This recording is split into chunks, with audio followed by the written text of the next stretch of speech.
welcome to Conversations for Peace today, Ukraine, Russia, and the world. And there's some rules or guidelines, so everyone will be muted ultimately. Please stay muted until you're asked to speak. You can read this on the screen right now. You should be able to see this. Then you'll be able to unmute yourself while you speak, when you speak. To share, raise your virtual hand. Some of you hopefully all know how to do that. Please have a name on the screen and your camera on. I say a name in case for any reason you don't want to be identified, security reasons or what have you. The event will go for 1 hour. It is being recorded. Please keep comments or questions brief so as many people can share as possible, and be respectful. Any rude or inappropriate behavior or comments will result in that person being deleted from the call. And thanks for attending today's Conversation for Peace. And for further information, you can email me, Barry, at conversationsforpeace@gmail.com, and visit the website conversationsforpeace.com as well. There's 13 episodes that we've done previously. So I'm really thankful for those of you that have been able to join us today. Hopefully we'll have a few hundred more. This is the first attempt at this particular topic. And I'll just start by saying it's been a brutal experience for me to see the tragedy of what's going on in a country that, to my knowledge, was not attacking anybody. Were living peacefully. They had been independent originally in 1918, and then we're under Russian rule basically until 1991. And now the destruction again in Ukraine is just a very sad reality of what's happening to these people with indiscriminate shelling and bombing. And I know that some people think that some of these things are staged. I don't personally believe that for a second. I think this has been a commitment of Vladimir Putin for his entire career to restructure, to recreate the Soviet Union. And so I pray for the people on both sides, the problems of the actions of the US in terms of the effect on the people in Russia and the sanctions. It's always the citizens that get impacted by those sanctions. I don't think they rarely work, and they suffer. So the people in Russia are suffering. The people in Ukraine certainly are suffering and dying and standing very bravely for their independence. So I wanted to have this opportunity for others to share their views and opinions, and also as out of this hour, see what can we do. One of the questions that was posed is, why should we care? And I'll put this out to y'all. Why should we care what's happening in other countries? I'm going to stop sharing the screen right now. You all have seen the basic rules and ground rules. Welcome to those who have just joined us. And there'll be more coming in along the way, I'm quite sure. But why should we care about what's happening in other countries, whether it be today in Ukraine or previously in Syria or other situations in the world? Why should we care? And then from that, what can we, the common person, do to help end conflict wherever it's taking place? We can't be the policeman of the world, but yet as an individual who cares about the world, what can we do to help resolve conflicts? So those would be two areas that I would like to put out to you. So let me stop sharing the screen and see. Hello, welcome Bettina, welcome Bob and Andrea. Thank you for joining from Hawaii. And we have Anna from Italy, Mr. Schaefer from New York, Miss Islamova here in Southern California, Gail Ellen, and Bettina is either in New Mexico or who knows where. And so thank you all for joining us today. So who would like to share some comments? Raise your hand. I saw a first hand go up was from Gail Ellen. Go ahead, Gail. Hi, Barry. Thank you very much for doing this meeting at this very critical moment. And I just want to say that the world is a very small place now, and everything affects everything else. And we're really at a critical point here. And I believe that one of the things is going to be community with our leaders, community with individuals, community with countries, and communities with all the leaders now who are looking at this under a microscopic view. So what we can do is be as supportive as we can in every way, Barry, and support conversations like this so that it keeps alive. And the thing is, in today's world with social media and the result of social media, we have a far more outreaching ability for conversation. So I want to hear what everyone else has to say, but you know, I stand with the Ukrainians. I stand with Ukraine. I stand with their leaders. I stand for peace, and I am a stand for a world that works for everyone. Got it, Gail. Thank you very much for that. You know, you mentioned that everything affects everything. And, you know, back in the 40s, we didn't have the communication systems that we have today. The weapons, not everybody had nuclear weapons at that time. The world is a potentially much dangerous place today. And economically, countries are much more linked to each other than they used to be 50 or 60 years, 80 years ago. I understand Italy gets about 30 to 40% or more of its natural gas from Russia. So, you know, as a democratic country, how does Italy balance its need for its energy with its compassion for the world? And as was mentioned before, how do we trust the news that we're getting? So, Ellen, thanks for starting things off. If you have comments that you'd like to follow up with that or say, please raise your virtual hand so I can call on you, and then you can unmute. Barry, for those that don't know how, you just click on the reactions icon and then it's a raise hand. Great, thank you. Great, thanks for that note in the chat, Anna. And then, yeah, go ahead, Anna, you can unmute and share your comments. Hi, everybody. So I was born in Russia, and I was born in, I was brought up there. So I moved to the United States when I was 24. So you can say I was a full adult. You know, I was very, it's interesting how I reacted to what was happening in Russia. I personally fell apart, like literally fell apart. And in the midst of that falling apart and really not knowing what's going on with me personally, although I'm an American citizen now, and I choose the country which I want to serve and work in, I felt personal shame, guilt, huge amount of responsibility. I couldn't speak to people who I consider Americans, like, you know, born Americans. I couldn't speak to people. I was like, I had an experience that everybody's looking at me, that what the heck am I doing to the world?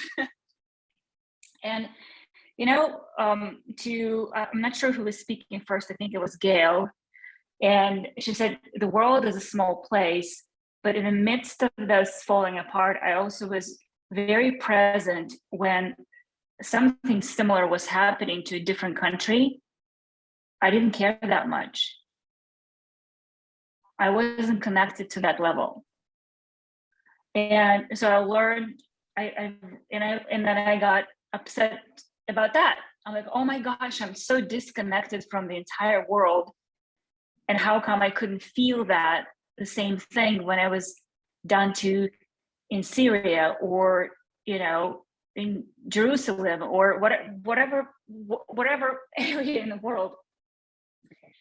And that's all I want to say right now. But I also want to, Barry, just to contribute. I see that, I'm not sure, is there anybody who is from Ukraine or Russia here or the country? I can contribute if you have any specific questions about whatever's going on with people there. You know, and you said, what are we going to do? And for myself, that's the question I've been asking myself the last 2 weeks. What can I do? What should I do? What can I do? And to people, actually, I was like, what can I do? And I realized that that's exactly the question I should call everybody and ask, what can I do for you? Or what can I answer for you? And what do you want to say to me as somebody who was born in that country? So that's all I took on. And I'm looking forward to hearing from everybody else. And but please let me know if there's anything I can answer for you, if I can. Great, thank you, Anna. And do you have family still in, or friends still in Russia you speak to from time to time? Absolutely, I have a lot of friends. I have a lot of connections. I have my sister there, my brother's there, my nephew's there, my, majority of my close family here, but I have a big family back in Russia. I have a lot of friends in Ukraine. I speak and support a lot of people in Ukraine as well, but it's, Russians and Ukrainians are, for me, like brothers and sisters. I have no idea what the heck is going on. Right. Well, my grandfather actually was from Belarus, and when he left Europe, it was eventually leaving when he was in 1914 out of Odessa on his way to America, and so there is a personal attachment. And, I thought about part of what you mentioned here, Anna, that personal attachment. Why does it seem different from me versus, and I've actually felt it just beyond myself, just people in general didn't seem as up in arms about Syria or about, major skirmishes in major, tragedy, horrible tragedies in some African countries. And I thought, well, maybe the color of the skin has an effect on people's response. We're mostly European in this country. And so, having that be the case, I'd be interested to hear, I think Bettina has her hand up, and she has a very interesting world experience in her growing up as well. Bettina, why don't you unmute and share? I think your comments might tag in with Anna's pretty well. Thank you so much, Barry, and just echoing to provide this space to talk about it. And Anna, I'm totally with you on this. I'm a German Jew, so we have a conflicted past. And whenever I say I'm a Jew, then in Germany people look like, what am I supposed to think now?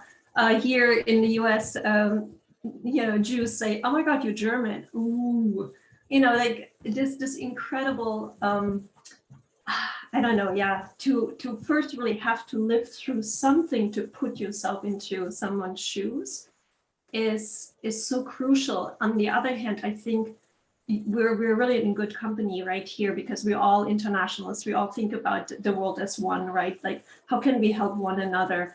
And there are currently 27 ongoing active conflicts in the world. And why is Ukraine the one, that meets us the most? And is geopolitical, of course, right? Because it's crucial where it's situated. It's in the heart of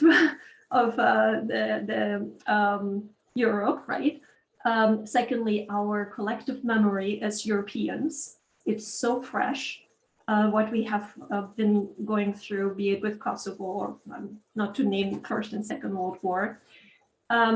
So I have in San Diego many friends from Ukraine, Belarus, from Russia, just because I grew up in East Germany, so I speak some Russian still. I was 19 when the wall fell, so went through the whole system of learning Russian since the 4th grade. For me, I see it similar, sort of this are brothers and sisters. It's geopolitical. We know wars are always political, political in commerce, right? So there's a lot of money to be made. I remember when we woke up to the crisis that many of my friends were on WhatsApp from Europe, Belarus and Russians. They live all over the world. We just said, what WTF? So whiskey, Tango Foxtrot, right? What just happened? And many of us couldn't dig themselves out of this trauma, really. And so there was the question, what can we do? And then I have friends that worked for the UNDP that worked for UNICEF and now are consultants, but even they felt like this hopelessness, this incredible hopelessness. What can I do if countries are not doing anything? What can I do as a person, a small person that does their thing? And I have to say, it was really disheartened to see that my really smart, brilliant, active friends that have this background of always doing something good, all of a sudden just said, I don't know what to do. This incredible hopelessness. Where I felt, because of being part of the UN Association with Barry, with Dave, and probably many others on this call, it gave me something to say. I need to do my part, that my congressional representatives here in San Diego, and in Germany for that matter, because I'm still a German citizen, know I care. I care about it, not because it's geopolitics. I care simply because these are our brothers and sisters as humankind, right? I mean, we know we still have this collective memory of being the ones that maybe perpetrated war, and we are associated with it, and we will have that stigma for whatever. We also have the stigma as the victims, and we have to stand up for really to make sure everyone knows we care, not for the money, not because of rising oil, gas prices, etc., but simply because I cannot imagine what it means to leave everything behind to find shelter and not knowing, A, will you survive? B, will your children be fed? Will you be fed today? Can you drink? Are you safe? This is just something that is so mind-boggling to me, where we really, as I said, really as a citizen need to talk to our representatives, because that's what they're there for, to know we care. And secondly, for the United Nations, for the international community to say, you have a responsibility to protect, you signed on to this, that civilians are not targeted during these crises. Well, you bring up, you bring up a lot of good points, Bettina. You bring up a lot of good points, and your last mention there of the UN, which is, many would argue, is powerless in stopping conflict. They can maybe deliver food and wear their blue helmets and help refugees get across the street, but can they? Right. But can they actually? They don't have an army. They aren't offensive in nature.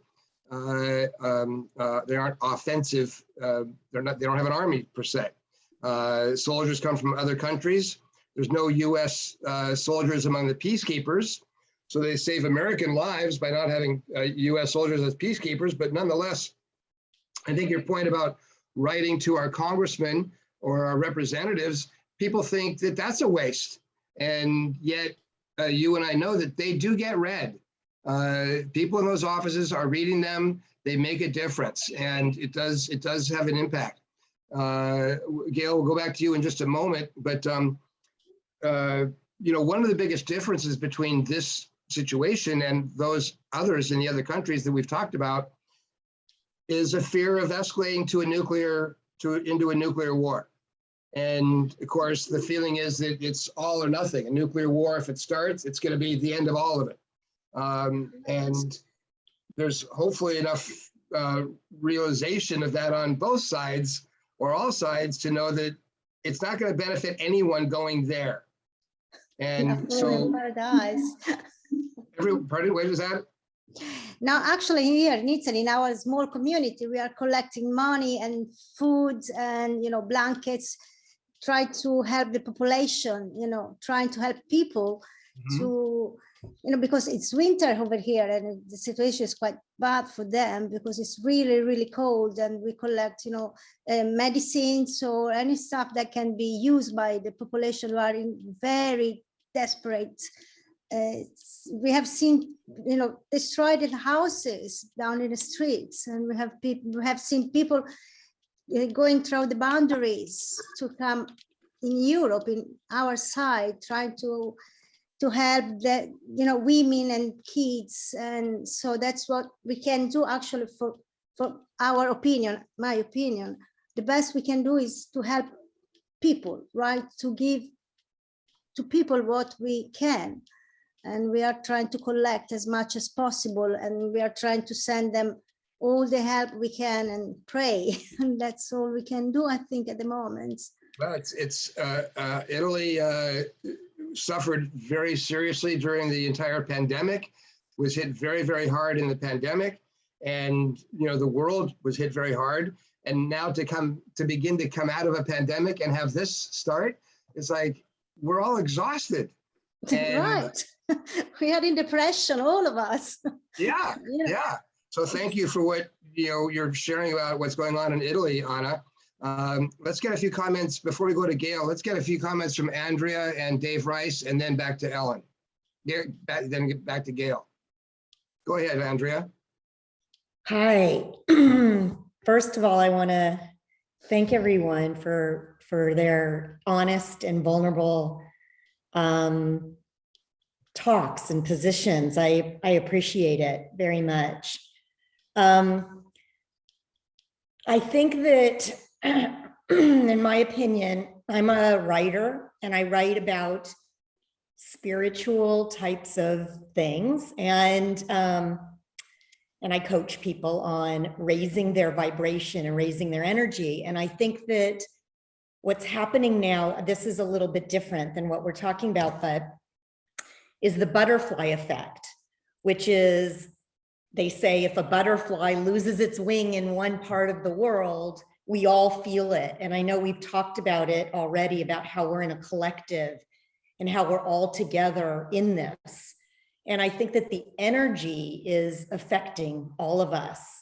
And I know I'm in Hawaii. I know that I can do those things, you know, call Congress people, try to make my voice heard. And the doing is really important, like all of you are saying. I also believe that being in our own peace as much as we can and working on ourselves and keeping the peace within us is helping the world. And somebody just said prayer, bringing out the light with the people that we can in our own communities, in our own small families, friends. I believe in like energetic vibration, and that is also helping the situation as much as we can, because some of it is really out of our power and out of our control. And so the combination maybe of the doing and the being, which is what I write about quite a bit,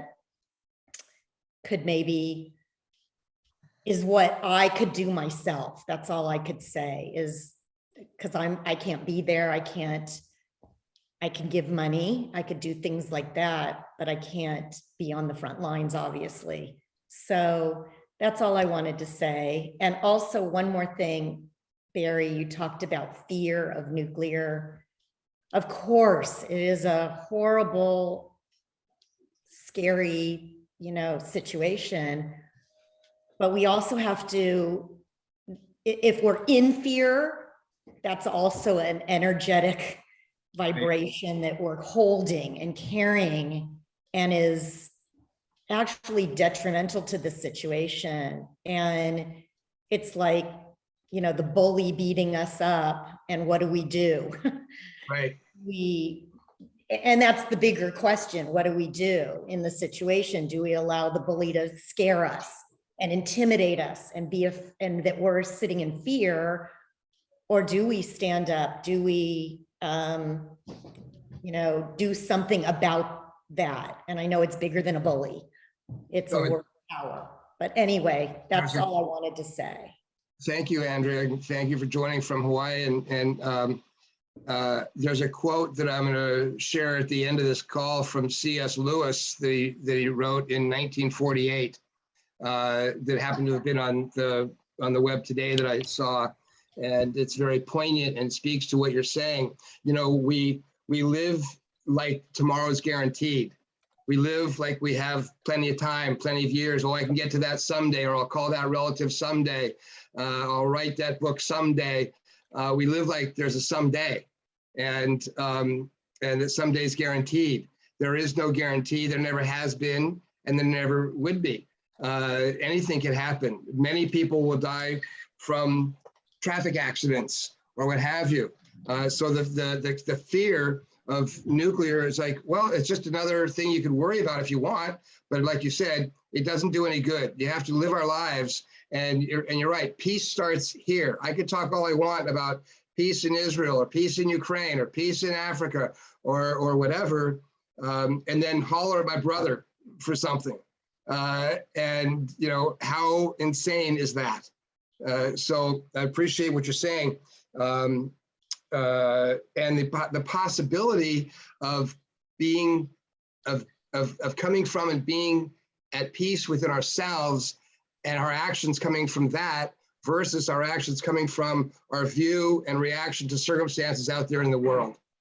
And so there's a lot of gold, Andrea, in what you're sharing. So thank you for that. Dave Rice. Yeah, thanks. And so I just have a couple of thoughts, observations, and then a question for Anna I. And so, you know, the thoughts are, and we started at the beginning of this call talking about misinformation, and it's hard to really know for sure what's going on, right?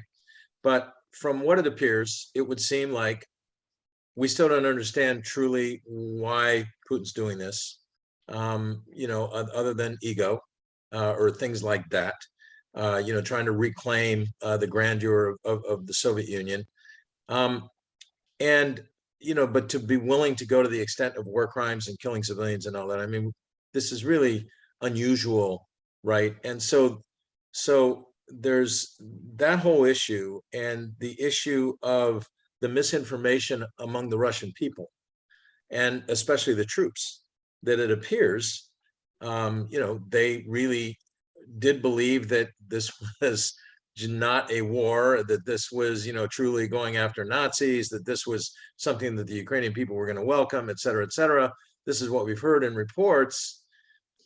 And that when they find out, it's different. So it does seem that if that's all true, one of the biggest things that can happen here to stop this, in addition to the amazing bravery of the Ukrainian people, starting with their president, is just to have the world completely marginalize this person, completely marginalize Putin.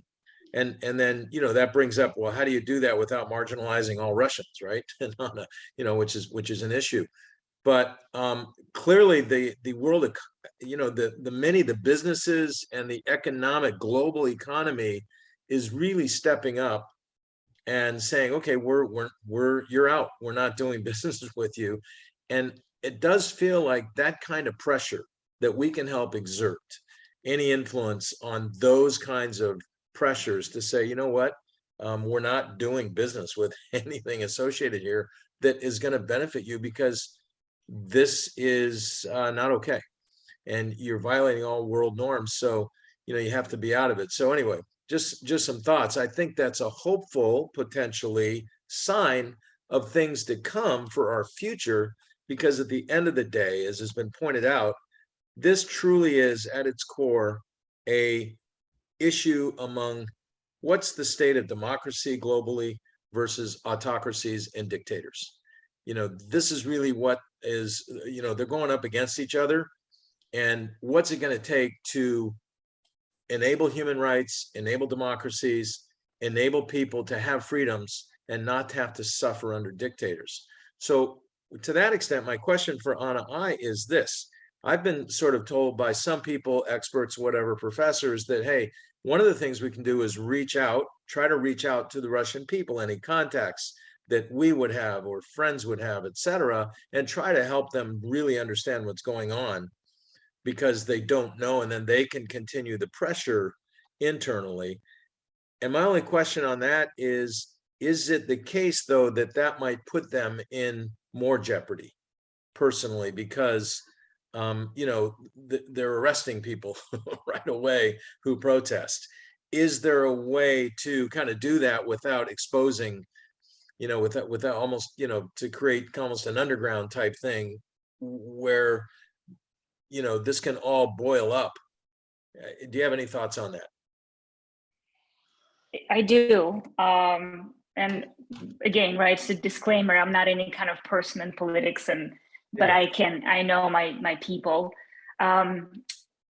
I would say, in my observation with the conversation from people in Ukraine and Russia, people who are right now in Russia and who are here who are Russians and Ukrainians, I could see that everybody already made up their mind.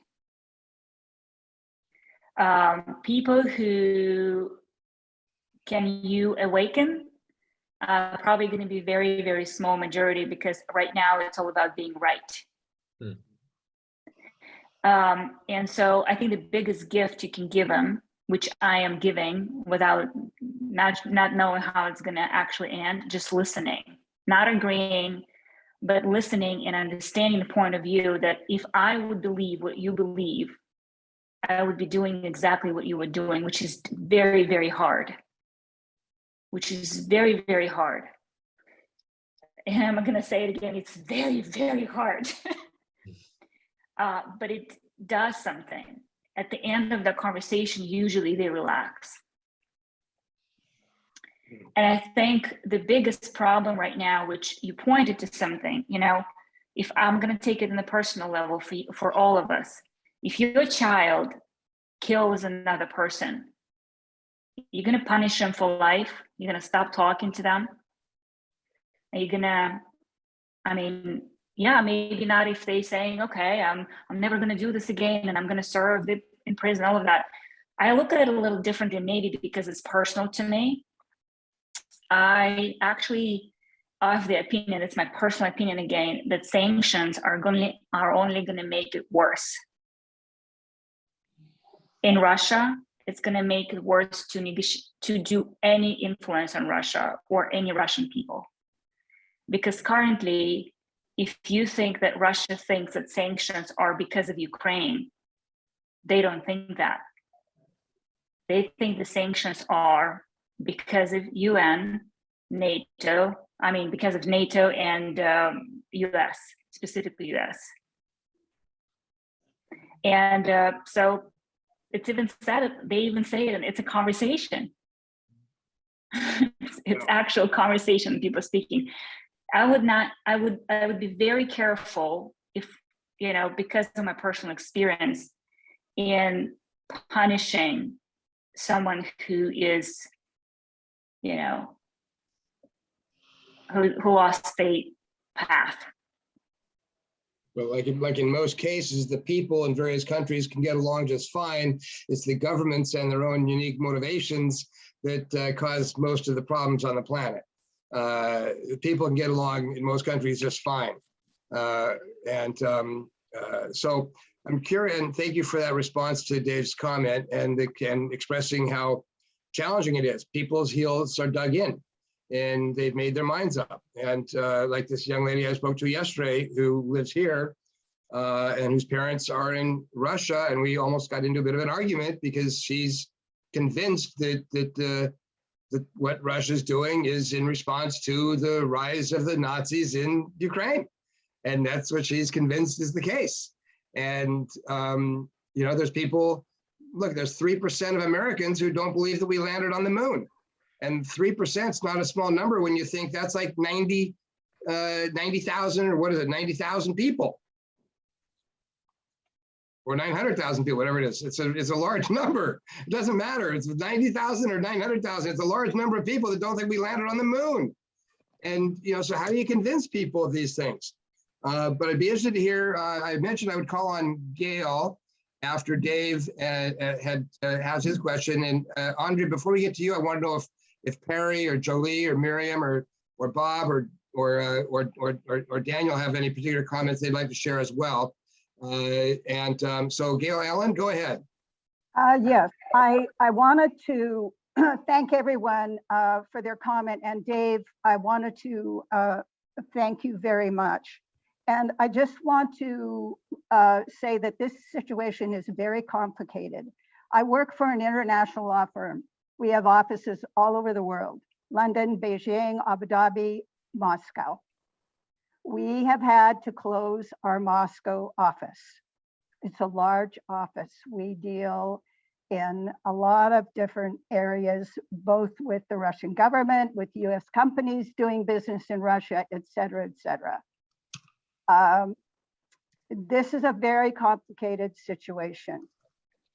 And you need to, what I had to do was include what I didn't know that I didn't know with everything, news, everything.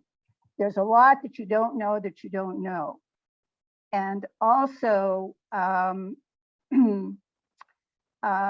this is trickling down to every single country in the world now. This is trickling down. And what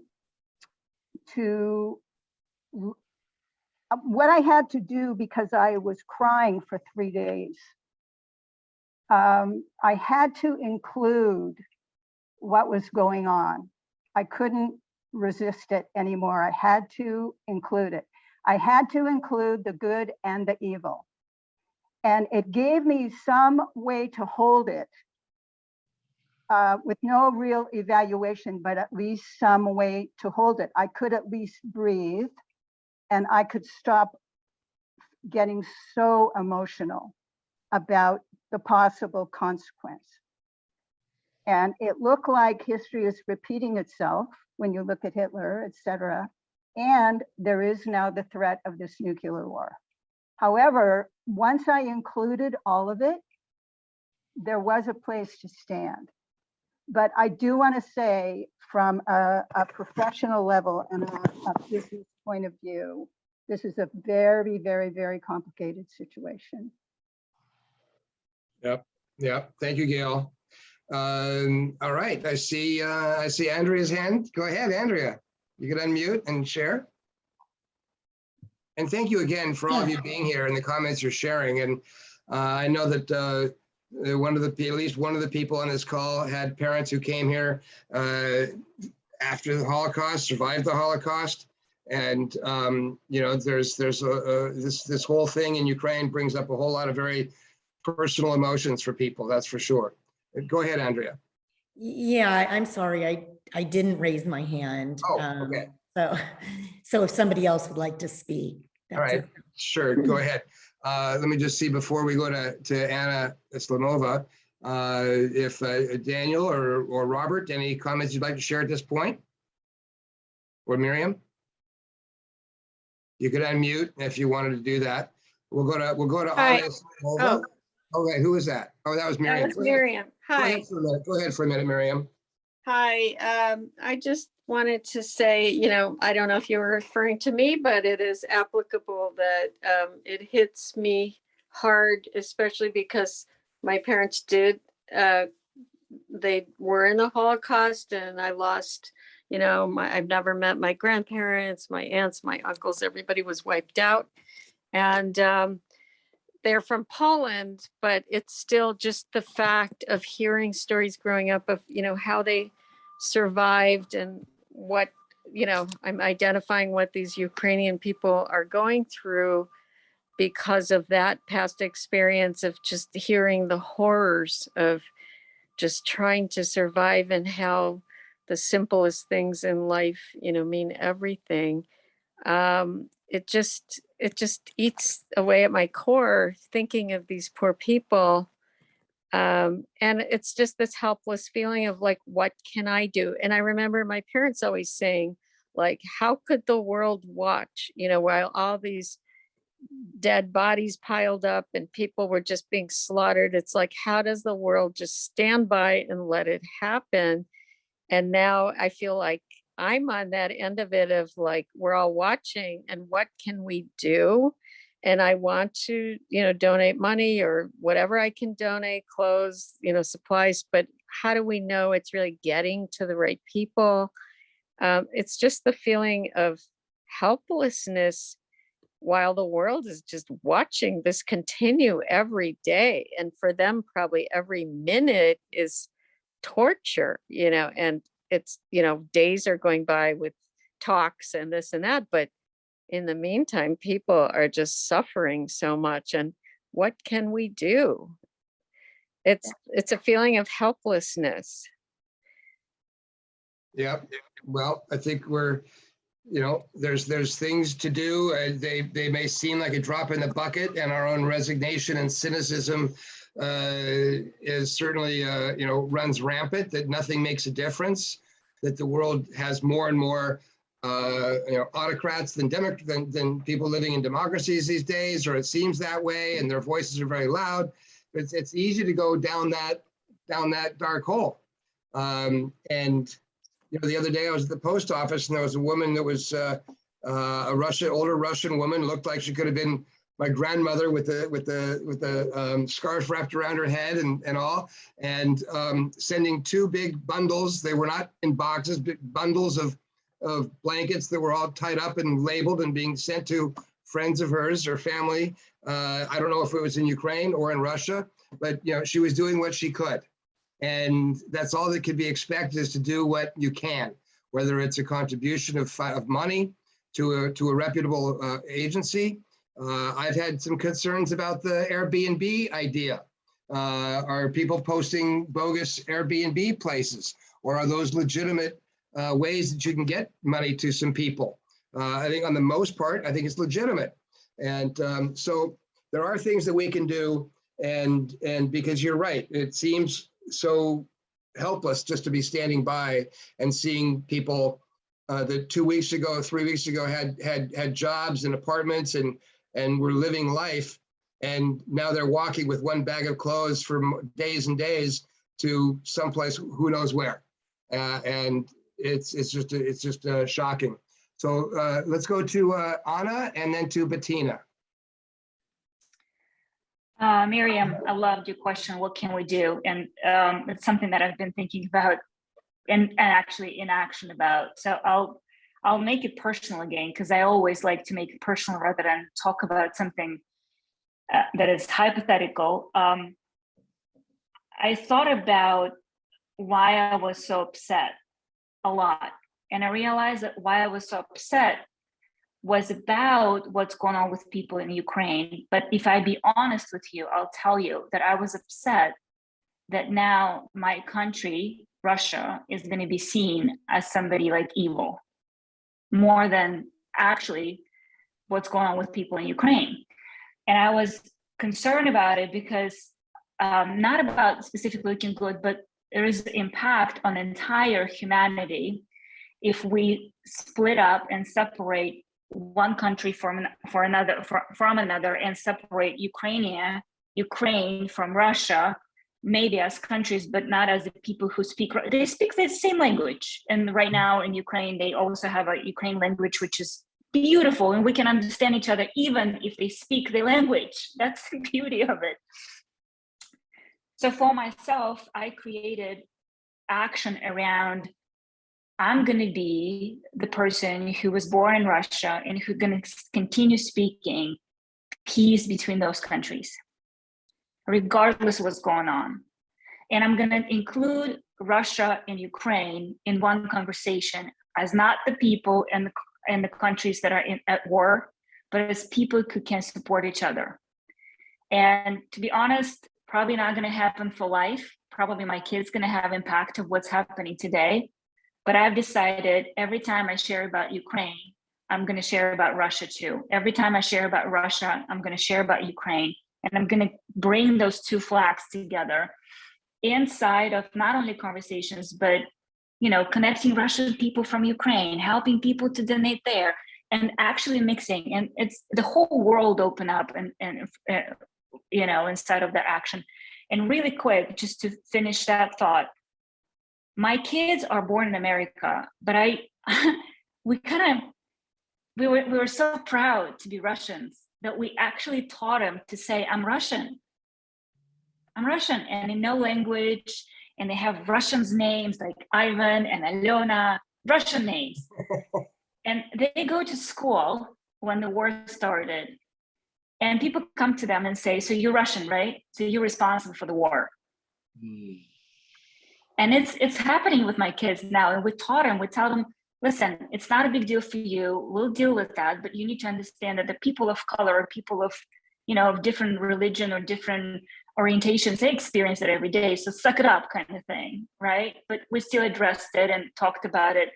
but Miriam, for you, here is the action. You can speak to kids, speak to people, have the conversation be alive, not hidden, and address that those two worlds are the same. There's no enemies here. It's just screwed up situation, which we'll sort out, no doubt, eventually. Will eventually. Thank you, Anna. You made very good points. And there's no question. People, we all have blood in our veins. We all have red blood in our veins, and we all care about our families. We all want to have food on the table, no matter whether you're in a refugee camp or in Spokane, Washington. Because the bottom line concerns are similar. And how to get by the day, how to put food on the table, how to educate your kids and stay healthy. These concerns are global. They're not restricted or omitted by any country, by any people.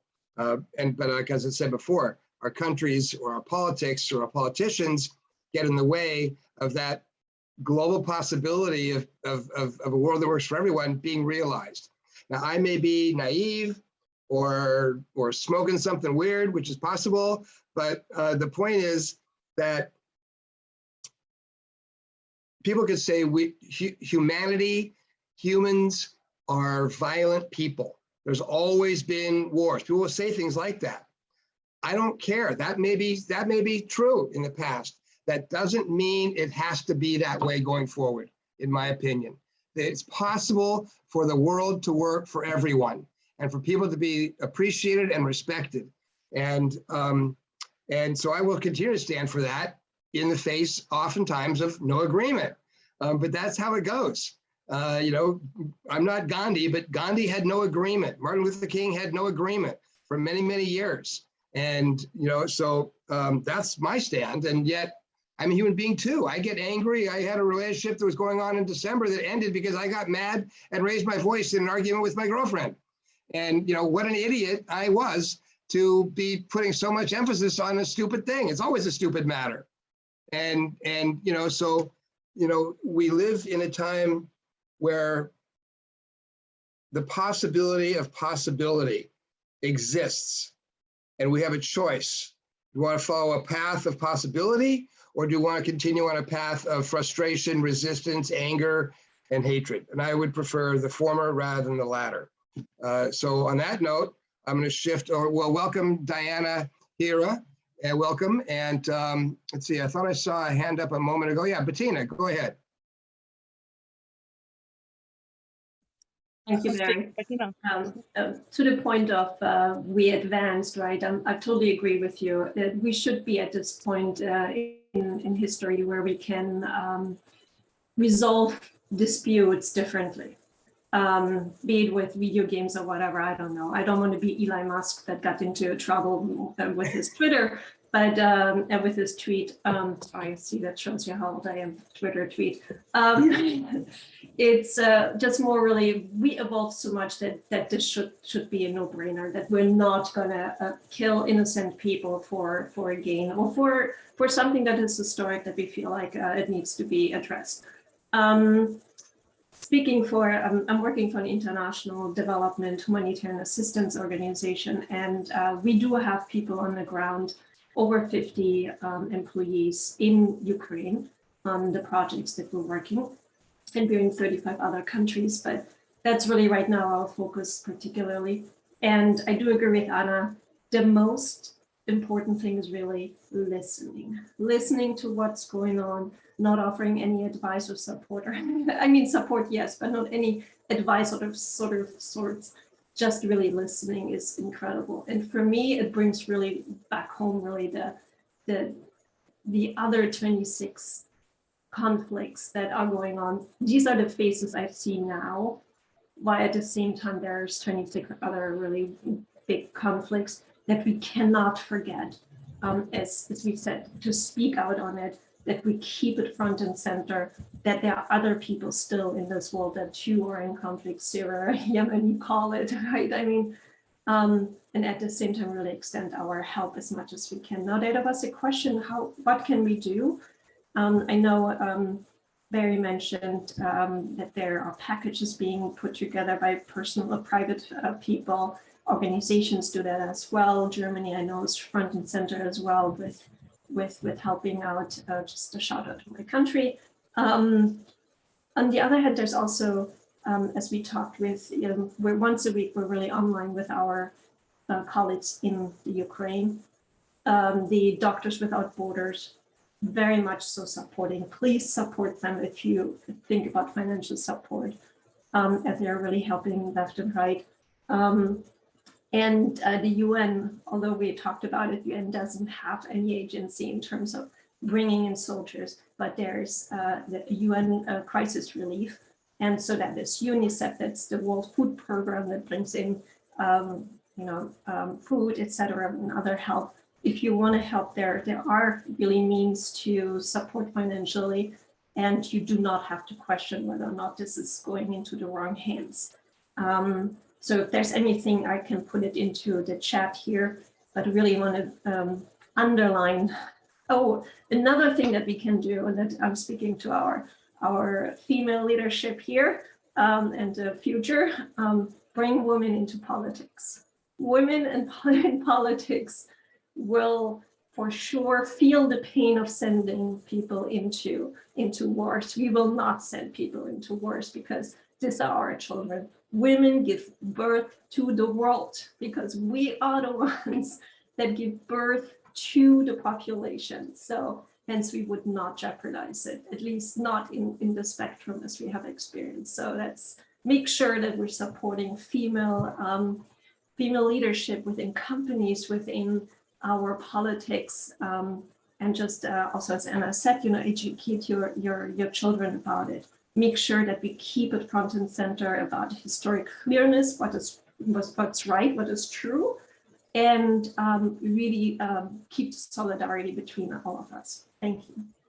Yeah, that's really great points, Bettina, and I totally agree with. I'd be very happy to see more women leadership in the U.S. and in the world. Absolutely, and it's been and all the points of suggestions on how to make financial or support of clothing or blankets or financial support to the organizations you mentioned. I mentioned earlier about the UN not having an army and all that, but in addition to not having an army, they do have many, many agencies that are doing great work around the world, including in Ukraine and the vicinity with food and shelter and assisting millions of people around the world right now.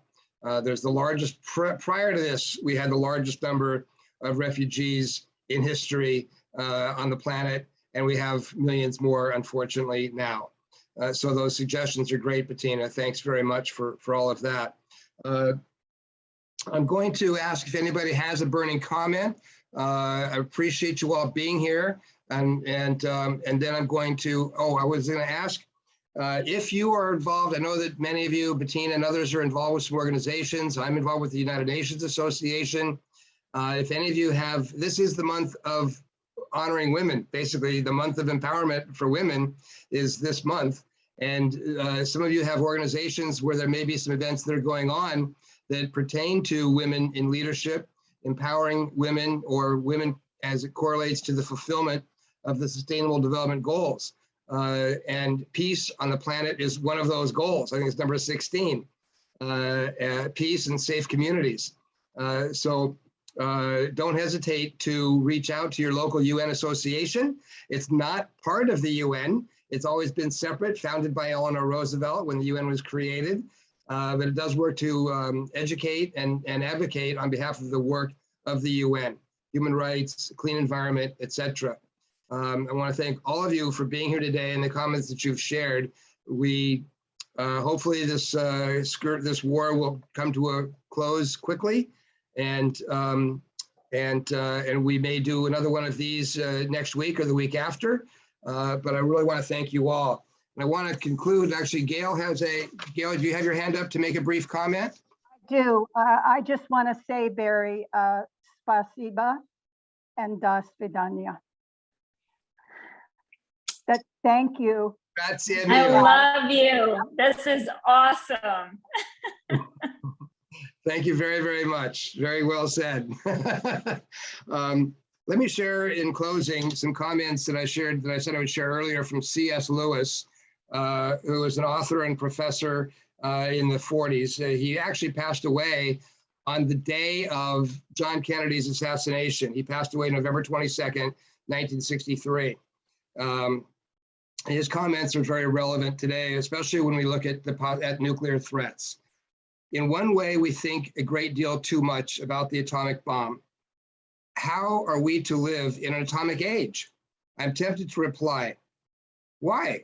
As you would have lived in the 16th century, as you would have lived in the 16th century when the plague visited London almost every year, or as you would have lived in a Viking age when raiders from Scandinavia might land and cut your throat at any night, or indeed as you are already living in an age of cancer, an age of syphilis, an age of paralysis, an age of air raids, an age of railway accidents, an age of motor accidents.